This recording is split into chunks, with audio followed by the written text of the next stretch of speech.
Jonathan Jones asked the Chiefs QB what he learned from that tough experience. Yeah, I think the best thing I've learned as at the quarterback position is not trying to do too much.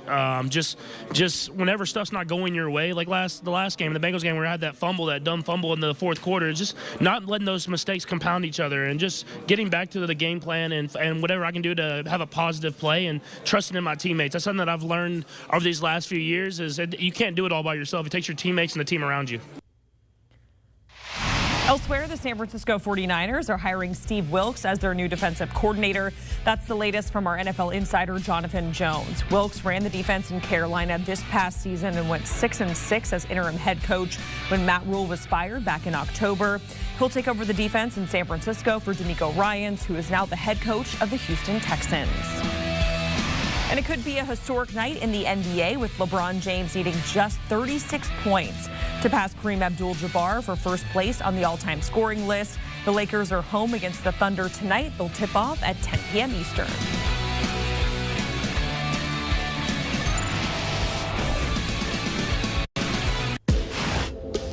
We're getting closer and closer. Just 5 more sleeps until Super Bowl 57. Our crews are out in Arizona ahead of Sunday to get you ready for the big game, including the Pick 6 podcast crew, who are breaking down the biggest storylines surrounding Super Bowl 57.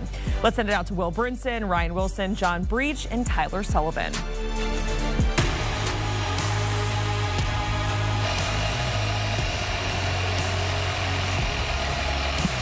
All right, welcome back to Super Bowl LVII, because I can't read Roman numerals. Didn't learn how. Not going to learn how now. I'm too old. Will Brinson, Ryan Wilson, John Breech, Tyler Sullivan hanging out here in lovely Phoenix, Arizona on CBS Sports HQ for the Pick 6 podcast show. How we doing, fellas? Breech. It's Super Bowl 57, so now you know. 57, thank you. We're good to go. For the next 6 months, once this game is over, I'm going to spend the entire offseason teaching Brinson Roman numerals. That is the only thing I have on the docket for the next 6 months. I can't even do mountain time. I can't do Roman numerals. I was sitting around waiting to do an interview on Monday, and I was like, calling the guy, like, well, you going to call me or what? He's like, dude, it's like an hour away. That's mountain time just doesn't work for me. Roman numerals, I didn't expect us to do them all. By the way, shout out to nationally ranked NC State, Wolfpack. Only team in North Carolina to be nationally ranked right now. Did you know that? It's a fun fact. North Carolina, Duke, no. Wolfpack tonight at Virginia. Let's go. But nobody cares about it. Actually, you know it. Former NC State football player Russell Wilson, how about that segue, is now being coached by Sean Payton.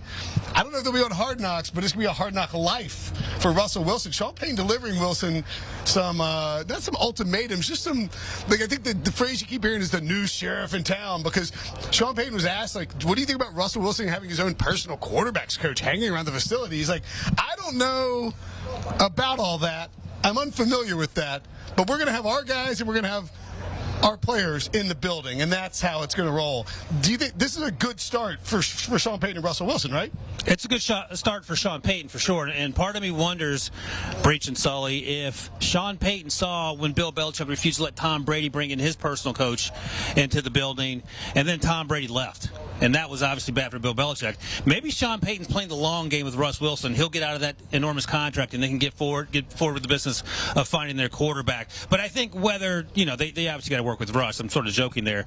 But there has to be rules in place, and that's why during the process I thought there needed to be someone in there, whether they knew X's or No's or not, Breech, that they would be able to set down the rules, and Russell Wilson would have to follow those rules. Well, what you need is someone in there who is not afraid to tell Russell Wilson no, and clearly a first-year coach who had never been a head coach in the NFL before is not that person. No. Oh, Russell, you want to have your personal coach? Sure thing. Oh, you want to have your chiropractor in here? Yeah, bring him in. Oh, you want your own office? You know what? No one else has one, but yeah, you want to call plays? Go for it, Russ. Just whatever you want, Russ. No, Sean Payton is going to lay down the law. And like you said, if Tom Brady, a 7-time Super Bowl winner, can't bring his fitness guy in there, you certainly cannot expect to have that if you're Russell Wilson. So I like that Sean Payton is laying down the rules right away. Well, they weren't allowing Tom Brady's personal trainer in the building. It was just in the upper suites where nobody near the players or anywhere in the locker room. But ultimately, this is about setting a culture, right? As much as we're talking about hard-nosed, changing the offense, being a disciplinarian, It's about setting a tone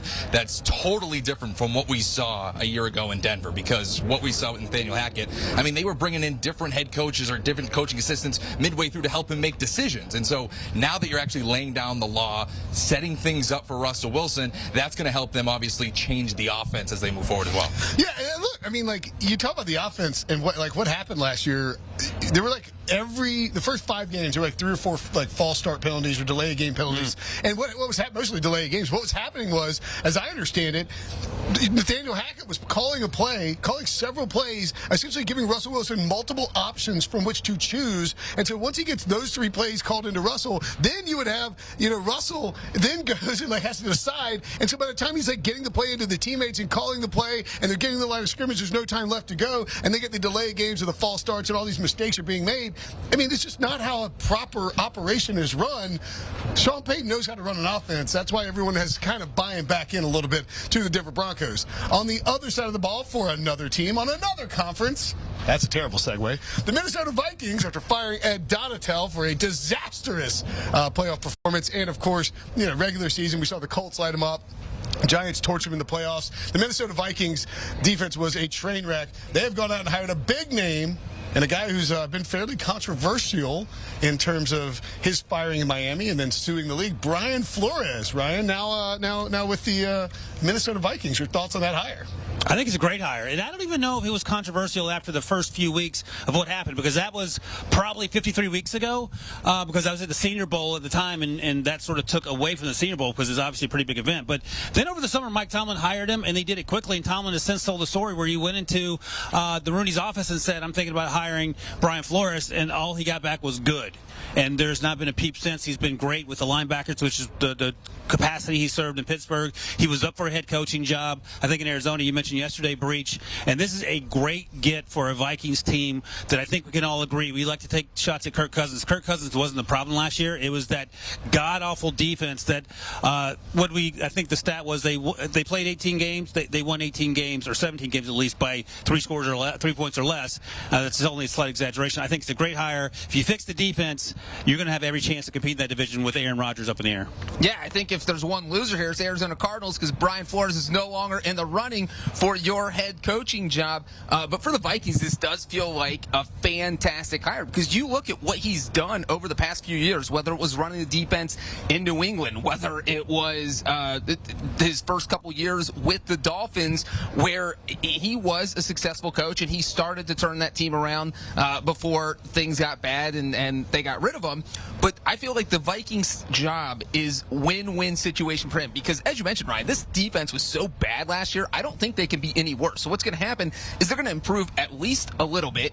That's going to make Flores look good. And then if they improve a lot, then they're a Super Bowl contender. And if they're in this game next year, then Brian Flores is a genius, and he's going to be a head coach in 2024. Well, it was 100% reason why we all thought they were fool's gold, right? I mean, it was nothing, like Ryan was saying. It was nothing about the offense. It was all the defense. They had 12 wins. They had the worst point differential in DVOA of any 12-win team or better. It was embarrassing, and that's why I pegged them. I knew the Giants were going to beat them in that game. I mean, there was no faith going into Minnesota, and it was only because of that defense. And following Flores, from my time in New England, he is a tone setter on that side of the ball. He is somebody who will come in and command a room. He's obviously a head coach for a reason in the NFL with Miami, but that was never the issue with Miami as well. It was all because he didn't like Tua. Right. He can coach defense, and that is what's going to help them next year in the NFC North. Yeah, no doubt about it. The San Francisco 49ers also hired a defensive coordinator, former Panthers interim head coach. And I mean, definitely some ties here with Steve Wilks and Brian Flores. Both were involved in that lawsuit. The 49ers brought on Wilks as their defensive coordinator. Our pal Adam, friend of the podcast, Adam Beasley, actually reported for Pro Football Network that there were several Panthers players who were unhappy with the idea that Steve Wilks wasn't retained as head coach and that Frank Reich was brought in. Ultimately, we can quibble about that, but this is a pretty good pull by the 49ers after losing another defensive coordinator to a head coaching position to D'Amico Ryans, who went to Houston. Yeah, no, we'll find out in a few nights when Breech is covering this for, I think, Sullivan as well, Tyler Sullivan as well, the NFL Honors. Who is going to be Coach of the Year? My vote is Brian Dable. No one cares. But if you told me that Steve Wilks won it after going 6-6 when Matt Rule in his baggy khaki pants got fired, I would be like, okay. Whoa. They're not baggy. They're wrinkled. They're wrinkled. There's a big difference. And that's per owner David Tepper. That's not me calling out Matt Rule. He's sweaty and dresses like bleep. Yeah, that's billionaire money talking is what that is. Yeah. But I think the takeaway for me is Steve Wilks, you can make the case, and Brinson mentioned it earlier, but Brian Burns came out and said, I would love for Steve Wilks to be here. Now, Frank Reich is not a bad hire. In fact, it's a great hire, especially if you're trying to get that offense going. But now Steve Wilks goes to San Francisco, where he follows Robert Saleh, where he follows DeMeco Ryans, and he's going to have, and Sully just talked about what the Vikings could potentially be, the 49ers, once they get the quarterback situation sorted out in a good way, they're going to be in the mix for one of the best teams in the NFC, Breech. Yeah, we've seen that defense the last few seasons has been one of the best in the NFL. I mean, we should just go ahead and congratulate Steve Wilks on getting a head coaching job next year, because that's what happens if you're a 49ers defensive coordinator. We saw it with Robert Saleh now coaching the Jets. We saw it with DeMeco Ryans, who just got hired in Houston. And I don't think this defense is going to fall off at all with Steve Wilks running the show. And honestly, this might end up working better off for him. It would have been great to have the Carolina job, but you go to San Francisco, this team is going to be a Super Bowl contender next year. The defense looks good, and then boom, maybe you're in a better situation as a head coaching candidate next year. Yeah, I mean, I think it's a slam dunk. Not to toot my own horn here, but when we were doing the DeMeco Ryans emergency podcast, you did do this. You did say this. I did say that. I knew somebody had said it. I couldn't remember who it was. I did say that Steve Wilks would be the ideal candidate for San Francisco, and look what happened. And ultimately, this is setting yourself up to have an impeccable resume to get yourself a head coaching job. Obviously, he already has that with what he was able to do with Carolina. He was certainly worthy of it going into this hiring cycle. But now you pair yourself with Nick Bosa. Now you pair yourself with the top defense in the NFL. There's really going to be no drop off here for San Francisco. Like Ryan was saying, they are still a top tier Super Bowl contender. When this Super Bowl is all said and done, it would not surprise me if they're the betting favorite to win the Super Bowl next year, no matter what happens in this game between these two teams. Lot to be sorted out at the quarterback position, obviously, and I am curious with Wilks exactly what we get in terms, like Wilks when he was the head coach of the Cardinals and when he was last defensive coordinator of the Panthers, very blitz heavy. And so I'm just curious to see how he approaches that. Like, they got the personnel to do it because they can hold up on the back end. You get him, Fred Warner's a great blitzing, linebacker, and so I mean it'll be very interesting to see how he fits with that personnel. I'm sure that they will like him. And aggressive defensive play calling, not something that Kyle Shanahan's going to shy away from. Be very curious to see how that plays out. Aaron Rodgers. Ah, yes, can't have an off season. It's funny because we all used to feel bad for Aaron Rodgers because Brett Favre was yo-yoing him all over the place, and he couldn't decide what he was going to do, and he's in, he's out, he's retired, he's not retired. It's like, in Rodgers, Rodgers, you knew, would vow never to do that same thing to whoever was whoever was following him. And yet, here we are. Rodgers saying that Devontae misses you is what he heard at Pebble Beach, and he said that the Raiders were the predominant team that he saw repped, and people were talking about him going to the Raiders. He said it with a sly grin. And then earlier today, he was on the Pat McAfee show. I'm not sure you guys caught this, but he said that he's trying to decide he's got to go to his isolation place. He's got to go to his darkness chamber. It's a 4-day darkness retreat where there's no music. They're like in a box or something, like a dark room with like 2 slits that people slide food in a couple times a day. No music, just you and the darkness in your thoughts. And that's how he's going to figure out what he wants to do. Is he approaching a level like that's worse than Favre, Ryan? And when he eventually decides that he's going to keep playing, which he will, is he going to go to the Raiders or stay in Green Bay? I'm stuttering because I'm trying to do the math about is he worse than Favre. I think Favre was very simple in that he just couldn't make up his mind, right? Favre feels like a guy who loves football and probably he goes hunting and probably doesn't do a lot else, right? It feels like Aaron Rodgers, through the years, we've seen him come off as something of an intellectual. At least he tries to portray himself as such, and he seems like a smart guy, but it felt like such things didn't worry Brett Favre. Now, look, if he wants to do this retreat and go sit in a dark room and pretend he's in a prison for 4 days, that's his business, and that's what rich people do when they get rich. They do weird things. At the end of the day, he's still probably the best quarterback in Green Bay. He would be the best quarterback in Las Vegas, of course. But Breech, if you're either of those places, you're trying to figure out the quarterback situation. One team has Jordan Love, a young quarterback. The other team doesn't have anyone, but you have a high draft pick. So I would feel like in both situations, I just want to get a young quarterback. Well, and part of this is when Rodgers is doing this stuff, trying to obtain super omnigalactic oneness by locking himself in a dark room, is that he is missing the offseason. That was some of the chatter you heard last year was he wasn't around for spring workouts and OTAs to build chemistry with these new guys. And so it seems like that's going to be a concern once again this offseason. And so look, whether it's his South American drug retreats or his locking himself in a dark room, he's trying new things. That's fine if he's winning MVPs and Super Bowls. Right. But since we've seen him flip, it's been a little dicier. So I think if I'm the Packers or if I'm whatever team obtains him, I'm at least like maybe a minuscule concerned about everything. I think he's slowly turning into like the NFL's David Blaine. He's just doing weirder and weirder things. Soon enough, he's going to be like wrapped in ice for like 4 days. Like, he's not dead yet. I mean, it's unbelievable what we've been seeing. Or maybe he's like the NFL Garth Brooks, where he's got a who's Garth Brooks' alter ego that he did the album Chris. with? Chris. You're looking at the wrong person. Okay, yeah. Anyway, We don't listen to But if you're Green Bay, Whoops. at a certain point, don't you just say, enough with this guy? We do have a young quarterback in Jordan Love that we haven't traded yet through all of this, which would tell you that they probably like him. I mean, you're probably not getting a first-round pick back, but you would still want to see that asset through. I don't know why at this point, when you trade away Devontae Adams last offseason, you're kind of in that rebuilding mode. You're probably going to get rid of Aaron Jones this year as well, right? I mean, that seems like a salary cap issue that you're going to get rid of. You move on with A.J. Dillon. You move on with Jordan Love. It feels like the right time for them to maybe call things off. For the Raiders, you say that they could probably have a young quarterback with that top pick, but they kind of have a roster that's a little bit older. They trade for Devontae Adams. They signed Chandler Jones. They brought in different veterans. They kind of feel like they're a little bit more urgent in their approach. But in that division, you're basically just kicking the can down the road because you're not winning that division next year. Yeah.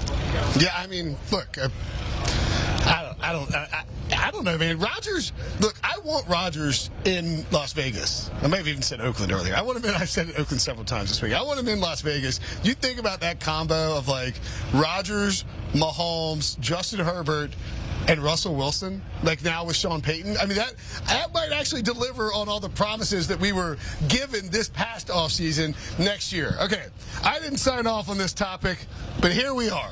I didn't know. This is Sully's idea. Demanded. He said, I'm not coming on HQ unless we talk about Tom Brady posing in his underwear. The thing that happened, I assume we're now going to show it on TV, or do I just have to describe what happened when it came to Tom Brady? Oh, thank you. Oh, there we go. There it is. Did I do it right? Tom Brady said, I don't know, like 6 months ago, that if he got 40,000 likes on a tweet, he would recreate a picture of somebody in his underwear holding himself and taking a selfie. And Tom Brady did that. He's trying to sell underwear.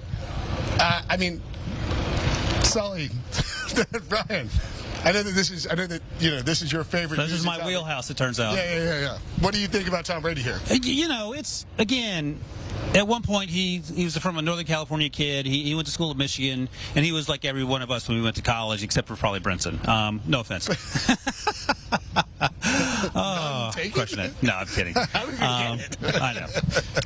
You were, and ironically enough, you did sit around a lot in your underwear, so it makes. But my overall point is, at some point, when you get hundreds of millions of dollars and you're married to supermodels, you do things that you probably wouldn't do. Russ Wilson and Ciara probably do things that we normally don't do. I get all that, but I'm fine with it. Whatever. He's getting well compensated. But I'll just ask you this, Breech, because you are a connoisseur of pop culture in like the weirdest corners of pop culture. What was more troubling is how we'll describe it. This photograph here of Tom Brady in his underwear as a 45-year-old, or the one where he's hugging a goat 20 years ago as part of the GQ shoot, I believe. Well, I would probably say this one. Look, he retires from football and instantly hits a midlife crisis. Maybe that is a small issue. But you know what? I'm not going to judge Tom Brady, because who amongst us has not sat in their hotel room in their underwear in that pose? We've all done it. We just don't share our pictures on Twitter. We have all done it, right? Oh, no. Sure. I mean, I've sat around a hotel I'm telling on myself. Not in the pose. So starts talking. I told on myself. I was waiting to say this.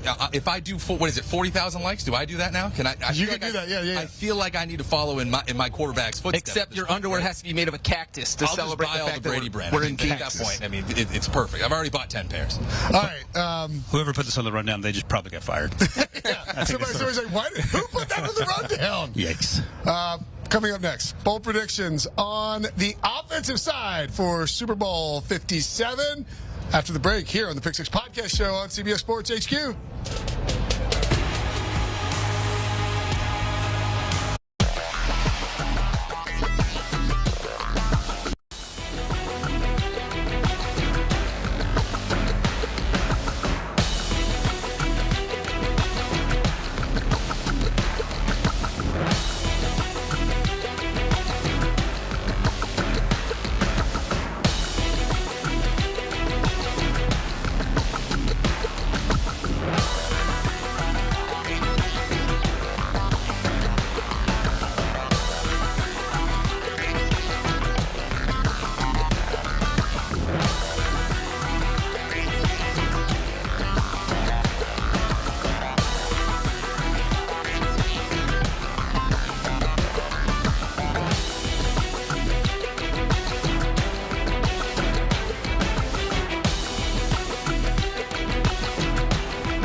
Get to that news in 90 with Kyrie Irving officially off to Dallas. The Brooklyn Nets are expected to hold on to Kevin Durant at the trade deadline.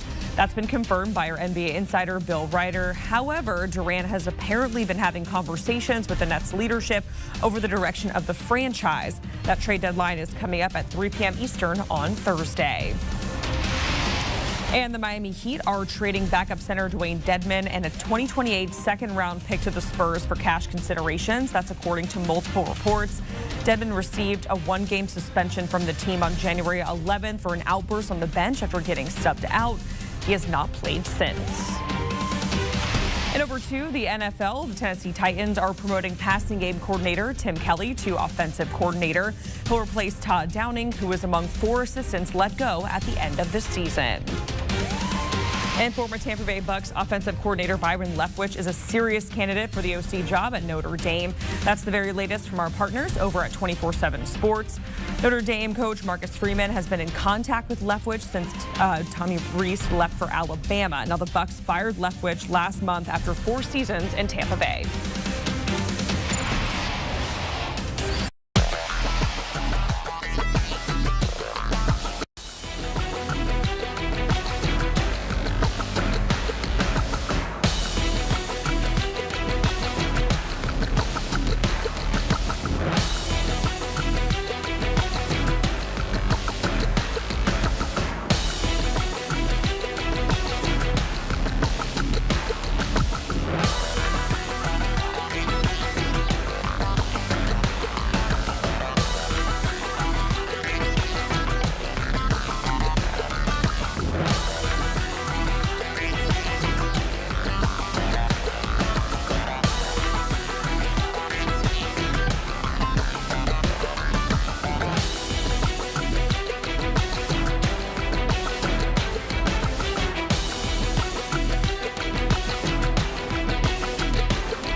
The Big Six Podcast Show here on CBS Sports HQ. Will Brinson, Ryan Wilson, John Breech, Tyler Sullivan, hanging out here in beautiful Hants Park, Did I pronounce it right? I was scared I was going to say Pants Park for some reason. You got it.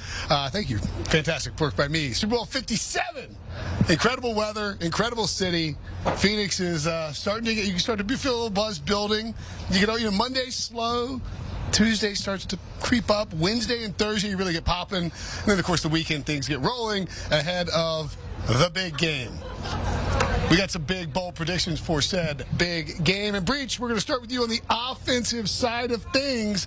Give me your bold prediction offensively for Super Bowl 57. Well, my bold prediction is that you guys would refer to me as young Ben Affleck for the rest of the week, since one of our Pick Six fans referred to me as that. We only have so much time here, so let's not delve into Okay, fun. all right. The fiction can be funny. However, the truth is much more enlightening. My bold prediction for Super Bowl 57 on the offensive side of the ball is that Patrick Mahomes throws for 400 yards or more. He is going up against an Eagles defense that only surrendered more than 300 yards just one time the entire season. That was Dak Prescott in December, threw for 347 yards.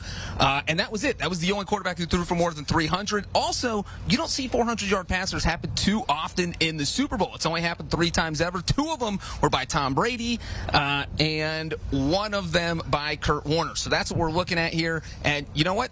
He doesn't have Tyreek Hill. It is Travis Kelce. He's got a banged-up receiving core, but I still think he hits the 400 yards.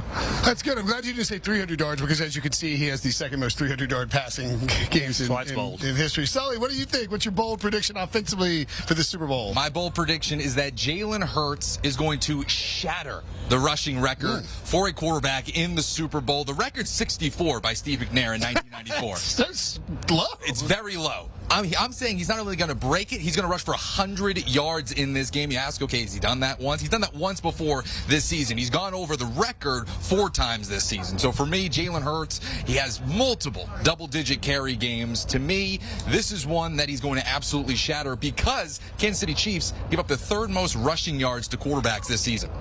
It's pretty insane to look at that list of quarterbacks with the most rushing yards in Super Bowl history. You have McNair, Colin Kaepernick, Steve Young. Did I see Joe Montana up there? That was career, though. But still, the fact that Joe Montana's third. I was like, man, that doesn't seem like a very Montana-esque stat, but sure, whatever works. Joe. Wilson, what about you? You going back to you going to stay on the Eagles? Or you going to go with the Chiefs? No, I'm going back to the Chiefs, and I won't spoil what our Super Bowl predictions are, but maybe you can get some hints as we do these bowl predictions. But I'm going with this guy named Travis Kelce out of your hometown, Cincinnati. He is going to go for 150 receiving yards. Let me ask you this, Breech, because I like you the best on this set. No offense, guys. Thank you. Do you know who holds the record for most receiving yards in the Super Bowl? I'm taking offense to that, by the way. Jerry Rice? It is Jerry Rice at 151. So Travis Kelce against the Cincinnati Bengals. Way to rub it in my face. Who was the kicker in that game? I don't want to talk about it. The great Jim Breech, Breech's dad. So that's the great thing. But Travis Kelce's going to miss the record by 1 yard. He has all sorts of records, as you see here if you're watching us on the old HQ. And I think he's going to go bananas, as Brinson likes to say. I think you say B-A-N-A-N-A-S. B-A-N-A-N-A-S, bananas. That's right. Okay. I'm going to go with my bold prediction. I'm going to go back to the Eagles. Again, you can probably tell where we're headed with our picks and our predictions based on how we're going with these bold predictions. My wide receiver number 1 in my heart, a man that I don't love more than like my son. But I love him definitely more than several family members who are within a decently close range to immediate. Right, around for the holidays and you. Yeah. Digging a deep hole. Let's get. This is going to end in court. We're not going to name any specific names, Mom. The first segment that ever gets subpoenaed is going to be this bold prediction by Brinson. A.J. Brown. Thank you, Lord Jesus. A grown-ass man. What's his full name? God, I know this actually. Arthur Juan Brown. Thank you. I forgot. If you hadn't asked me, I would have known it because we talked about it. What's his nickname? Grown-ass man. Swole Batman. He is Swole Batman. I got a great picture of him at Media Night on Monday. You could tell he's feeling it. He's serious. He didn't want any of the shenanigans at Media Night. He turned down a chance to read a fake script from some German rogue journalists who were trying to play off the PFT Arian Foster thing. He refused to answer who he would save if he had to pick one teammate in a zombie apocalypse. This man is locked in, and he's going to go for 3 touchdowns on Super Bowl Sunday. I was going to go 150 yards. That feels weak, Wilson. All right, what do you got? 3 touchdowns. And by the way, you can bet that at Caesars 35-1. Actually feels a little cheap relative to. They may have moved it because of me, honestly. So 3 touchdowns for A.J. Brown. The Brinson bump. That's right, the Brinson bump, as we all know. Coming up next, Travis Kelce. Can the Eagles stop him? Some defensive bowl predictions after the break here on the Pick Six Podcast Show on CBS Sports HQ.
The Pick Six Podcast Show here on CBS Sports HQ. Will Brinson, Ryan Wilson, John Breech, and Tyler Sullivan.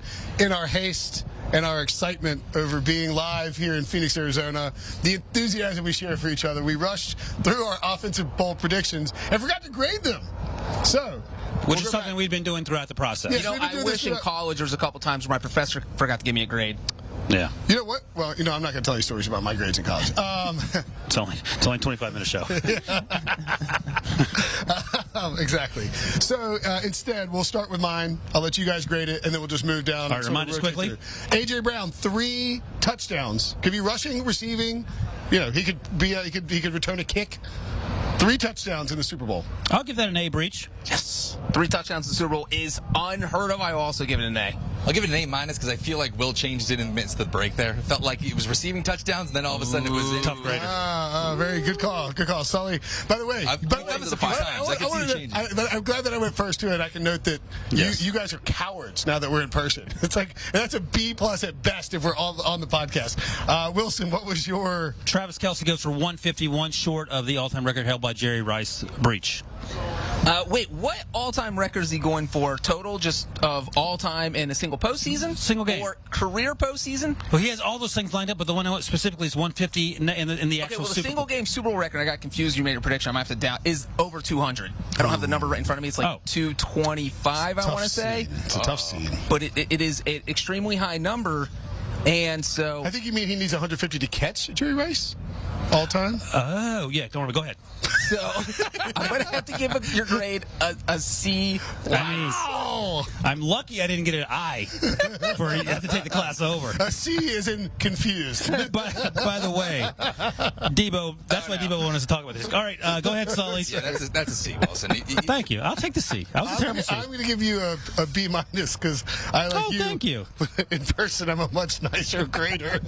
Thank you. I mean, I'm actually, you can't tell, but I'm blushing. He is blushing. I can tell I'm next to you. All right, Breech, what's yours? Mine was that F. Go ahead. Mahomes throws for at least 400 yards, which has only happened 3 times in Super Bowl history. I mean, that sounds right. It's bowl. Okay, B+. I don't like you very much. Go ahead. You get an A. Oh, hey, okay. Brinson. I'll give you an A-. No, you know what? I'm going to go B+. I'm going to B+ because Write down A- I feel like there's a loophole here, and because you try, and because we have a $50 bet on the 350-yard thing. I know you got some You're loophole the there guy too. that literally created a loophole as soon as we came back from break, and Tyler called you out for it. Now, Well, you should. No, all All right, Sully, what's your remind us? Yep, Jalen Hurts shatters the rushing record by Steve McNair, which is 64. He goes for over 100. Go ahead, Breech. I'm going to give it an A-. It's bold, but I didn't know the record was so low. It's just such a low number. Yeah. But I give Sully credit for going above and beyond the record, so I'm giving him an A+ A. would have been 150. A- is 100. I give him an That's A. for me. Yeah, I'll give I you that still as like well. Look, Sure. Sully is rapidly moving up the rank. Actually, you're already number 2 in the Breechy and power ranks of finding like pretty solid loopholes to come up with these like, and also Hurts for Hurts. If he ran for 100 yards, that would be pretty. By the way, quickly, if you follow us on the podcast, we've been doing these rankings all playoffs, and I was in first place, and by virtue of the fact that I misread the actual question, I may have been disqualified from the competition, but we'll move on to the defensive side. Yeah, and I have 1 point so far this season, so that's pretty good by me. Defensive bold predictions. Breech, we'll begin with you. What is your defensive bold prediction for the Super Bowl on Sunday? Defensive bold prediction is that the Kansas City Chiefs pick off 3 passes, which means we're going to see Jalen Hurts throw 3 interceptions. He did not throw 3 interceptions in any game this season. I just think his shoulder's a little banged up. I think Kansas City can jump out to a lead. Eagles have to throw a little bit more than they would like, and I don't think we talked about the young Chiefs secondary earlier this week. They're not going to be intimidated. They went against T. Higgins and Jamar Chase in the AFC title game. They acquitted themselves well. I think they can handle Devontae Smith and A.J. Brown. I don't think they're going to shut them down, but I'm going to say the Chiefs get 3 interceptions. Doing a vote now, Brinson? Yeah. We'll go through and do the. Tyler, why don't you vote on that? Yeah. I'll give you a B on that. B+. Yeah. Which is it? B+. Okay, B+. Oh, wait, and fun fact, no quarterback has thrown 3 interceptions since Super Bowl 39, and it was also an Eagles quarterback. Go full. I'm going to get. I actually like this. I think this is a great bold prediction. I will give you an A, young Ben Affleck. Yep, I'm going to give you an A, young John Leguizamo. There it is. I think that look, 3. If Jalen Hurts, if the Eagles throw 3 interceptions against a secondary that is largely comprised of like rookie cornerbacks, that would be a pretty shocking situation, especially given their receivers. But the way that they played against if they play the way they played against the Bengals and they get 3 interceptions in this game, it's going to get ugly for these and where's my out? It is maybe there's right before halftime. He throws a Hail Mary, gets picked off. That's 1. That's easy. All right. Gardner Minshew comes in. We don't need it. Yeah. And Gardner Minshew comes in. Gets traded for a 3rd-round pick later. Yes. All right. right, Tyler Sullivan, your bold prediction on the defensive side of the ball. I am going to go with the Eagles sack Patrick Mahomes 6 times. Wow. This would be the most in his career. He had 5 back in Week 10 during the 2018 season. He's going to be under siege throughout the entire Super Bowl. And you look at what the Philadelphia Eagles front 7 has been able to do. They are on a absolutely historic pace. 78 sacks, including the playoffs this season. That's the 3rd most in NFL history. They have multiple guys with multiple guys with 12 or more sacks. To me, they have just been absolutely dominating against these quarterbacks, and I think Patrick Mahomes is going to be the latest victim. So let me double up, because mine actually coattails on Sully's, and then we'll do the double vote like we sometimes do on the actual podcast. My bold prediction is that the Eagles get 25. No, my bold prediction is that Hassan Reddick, who, as Sully sort of alluded to, 16 sacks in the regular season, 19.5 sacks total throughout when you combine the playoffs. Hassan Reddick will have 4.5 sacks, 4.5 sacks in this game, tying the NFL record in the Super Bowl, held by Charles Haley and, of course, Von Miller a few years ago. So 4.5 for me, 6 total according to Sully. Breech, you can vote in however order you'd like. I am going to say this is an A+, that is an A, because 4.5 by one person slightly beats 5 sacks by the entire team, but I think they are both very good predictions. And I think, again, I don't know, Ryan, you need to hire me as your stat guy to look up your records. I think 4.5 sacks is the career record. So you're saying that Hassan Reddick is going to tie the career record in one Super Bowl, which makes it even more impressive. Oh, yeah, you're exactly right. 5 games for Charles Haley, 2 games for Von Miller. Even though you didn't mean that, I didn't, but I knew. So I knew that one. So just to be clear, Hassan Reddick is going to tie Von Miller's 2-game record. Charles Haley's 5-game record. Charles Haley, 5 Super Bowls at 4.5 sacks. Okay. Top that. I'm going to give Sully an A-, and I'm going to give Ryan a B. Tough day for Wilson. Let's be honest here. Look, this is an unusually. He usually does the most research. I know, this is an unusual confusion level for Wilson. Additionally, it's like it kind of contradicts most of your other. Like, it feels like you're very Chiefs here, and then you've got Hassan Reddick with 4.5 sacks. Like, if Mahomes gets sacked 4.5 times by Hassan Reddick, it's going to be a tough day. But in the first round, the first Bengals playoff game, I had Joe Burrow getting crushed, but I had them winning. So that's sort of the angle I'm going with. Okay, all right, that's totally fine. But I am struggling, no doubt about that.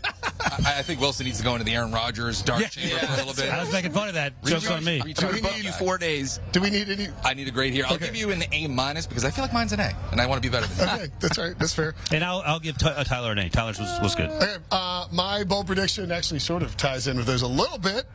Hassan Reddick scores a touchdown in this game. Ooh. I don't know. I mean, again, I'm not going to lock it in as like a strip sack fumble or an interception. I just think that this guy he's such a freak athlete. I mean, even coming out of college, he was drafted by the Cardinals. It just felt like he was going to be sort of one of those new wave defenders. It didn't work out exactly the way that Arizona wanted it to. Had a great last year with them. Goes to Carolina, insanely productive despite playing for a wrinkled khaki pal, Matt Rule, his old college coach, and then gets his free agent contract in Philadelphia to come back home. He loved it in Carolina, wanted to keep playing for Rule, but really wanted to come back home. Comes back home and doesn't just like live up to the money, exceeds the contract that they gave him, and has been one of the biggest additions for Philadelphia this offseason.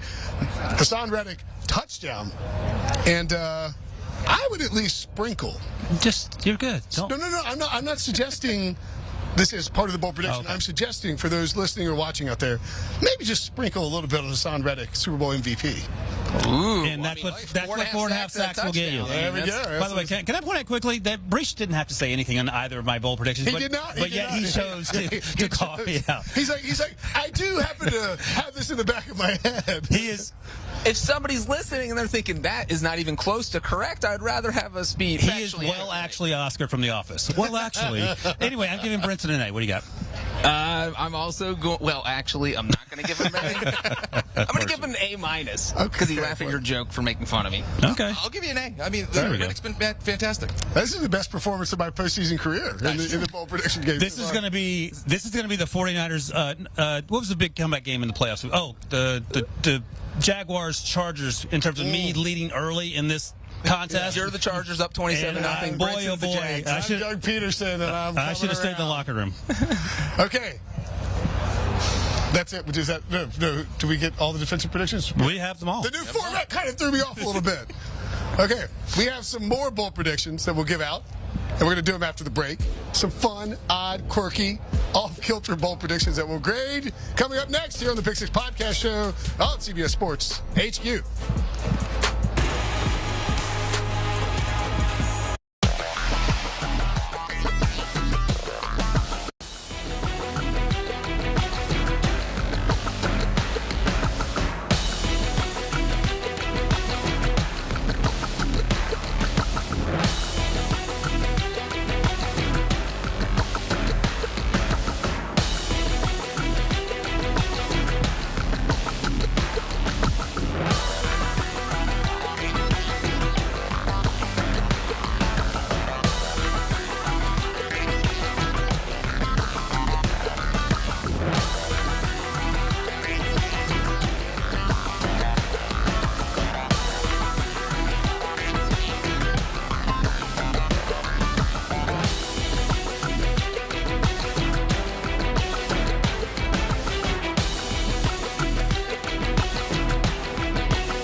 Pick Six Podcast Show here on CBS Sports HQ. Will Brinson, Ryan Wilson, John Breech, and Tyler Sullivan hanging out here in lovely Phoenix, Arizona, the home, the site of Super Bowl 57. That's right. In the past 45 minutes or so, I have learned how to read Roman numerals. There's a big giant sign up there promoting chips of some kind. I'm not sure I'm allowed to say what kind on air, so I won't, but Brinson chips. Yeah, Brinson chips. Poker chips. No one would ever buy Brinson chips. I would buy Brinson chips. That's already out of business. Move on to a different idea. All right. Next up, there goes all my funds invested into Brinson chips. Foolishly, I suppose. We've given out offensive and defensive bold predictions, and now it's time for some fun, quirky, odd, bold predictions. This is basically just anything you want. Can be special teams. Can be, the coin lands. Like, straight up. On somehow, edge. On edge, like no heads, no tails, complete and utter chaos. There's a blackout. The stadium has a blackout. Power outage, like Breech caused in New Orleans at one time. 2013. In order to get hired by CBS, it forced his hand. It was a weird thing, but he's admitted to it. Ironically sabotaging CBS Super Bowl to get hired by CBS. Anywho, Breech, let me guess. You've got some kind of kicker prediction. You're half right. We all knew I was going to do some sort of special teams prediction. That's exactly what I'm going to do, although it's not directly kicker related. My bold prediction is that there will be a special teams touchdown in the Super Bowl. This could be a kickoff return touchdown. This could be a punt return touchdown. This could be a punt block return for a touchdown. This could be a blocked field goal. When special teams are on the field, there will be a touchdown. And I'll just say, there has never been a punt return touchdown in the history of the Super Bowl. There have only been 10 punt return or kickoff return touchdowns in 56 Super Bowls. Here we have, looks like Devin Hester returned the opening kickoff. Yep. I don't think there's been a kickoff return for a touchdown. I had Devin Hester MVP at like 70-1 in that Super Bowl. I was losing my mind after that kickoff, and then, of course, nothing from Rex Grossman the rest of the way. Jacoby Jones? Yep, and that was one of the last two. That's actually where you sabotaged the Super Bowl. The last kickoff return touchdown was Percy Harvin for the Seahawks. So it doesn't happen often. You don't see a lot of special team touchdowns. That's my bold prediction. Well, let me ask you a clarifying question, Breech. Let's say that Hassan Reddick is on the punt team and it's blocked, the kick and returns it. Who gets the points? You or I give that to Breech. I mean, what?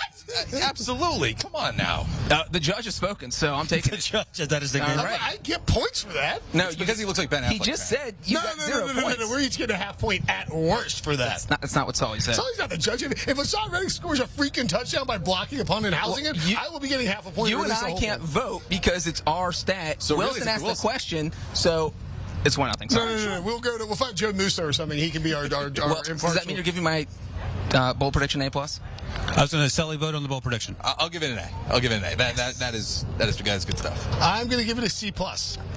Because you. Here we go. Sorry for the snort. I give your grade a D+. Because you try to take part of my points, and I think there was a failure to breachify this by saying some special teams points will be scored. You really left yourself open for safety here. A block punt for a safety. You could have. Brinson, a field goal would be a special teams point. That would be the least bold prediction of all time. You know what I mean? Okay, all right, whatever. Whatever. You still get B-. You want a B-? Yes. All right, go ahead. Who's next? You got to grade Breeches. Oh, I'm sorry, Breech. I'll give you an A. Okay. All right. Next up, Sully. I will go with there will be a 2-point conversion attempt in this game. Happened last year, and you had one obviously converted and actually scored way back in Super Bowl 52 with the Philly special. That one wasn't really fun for me, but I think that's what's going to happen. They've had a 2-point conversion attempt in 15 of the last 28 Super Bowls since the 2-point conversion was put into place in 1994. I think we're going to see one with 2 aggressive coaches in Andy Reid and Nick Sirianni. Yeah, I'll be honest. We're going to move quickly here. I'll give it a B-, Sully. You're better than that. Yeah, I'm going to give it a B. If you would have said converted 2-pointer, I would have probably bumped it up, but just an attempt, I can't. Yeah, I saw that on the rundown and thought, B-. Oh, boy. All right. So, am I up? Yeah, Wilson, what you got? So, Carl Cheffers and his crew is calling this game. Carl Cheffers has averaged 13 penalties per game this season, 13-plus penalties last season. There are only going to be 7 penalties called. They're going to say don't do it, but there's going to be one controversial penalty that might decide this game. What do you think, Breech? A- for a referee prediction. I love it. Okay. I'll give you an A- too. Give you B+ because you were mean. Yeah, that's probably. I'll take it. All right, and finally, I'm going to say that this will be the highest scoring Super Bowl in NFL history. I believe 75 points is the record. I will say more than 75 points. And total shootout, a close game, points galore, an absolute delightful show. What do you think? All A's. A+. Yeah, sounds fun. All A's? Really? Yeah, Okay. we're proud of you. One. Oh, well, I didn't think I'd get a sweeping A's. I thought at least there'd be some pushback.